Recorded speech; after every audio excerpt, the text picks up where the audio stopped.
So I did the 2-day InDesign beginners training course, which was done online. Perfect.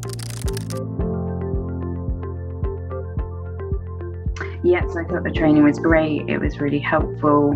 So my role is as an events manager.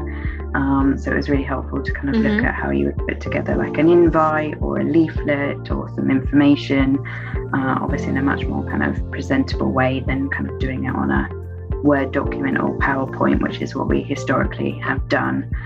So it was really good to kind of just get the basics, I guess, for InDesign of how to kind of create those more exciting creative documents on there.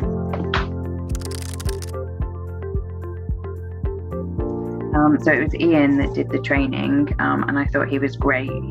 He took it at a really nice pace. He was very kind of good at kind of explaining what to do, and if you got a bit lost, he would kind of go back a step and then talk you through it again.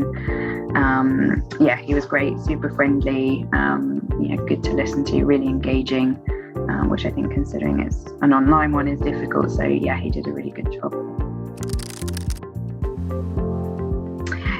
Yeah, it was really good. I was a bit apprehensive for an online course because I think, kind of without having done one, I was a bit nervous that maybe it would be more challenging than kind of an in-person class. But actually, I think because it was very kind of hands-on with what we were doing, so we were kind of doing it alongside Ian, kind of talking us through it.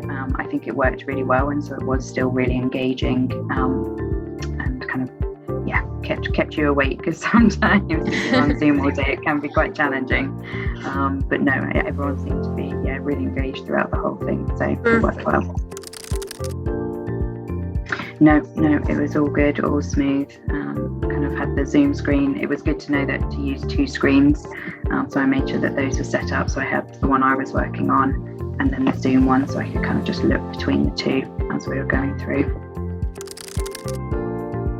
Yes, yeah, I would. Yeah, it was really good, so I would recommend.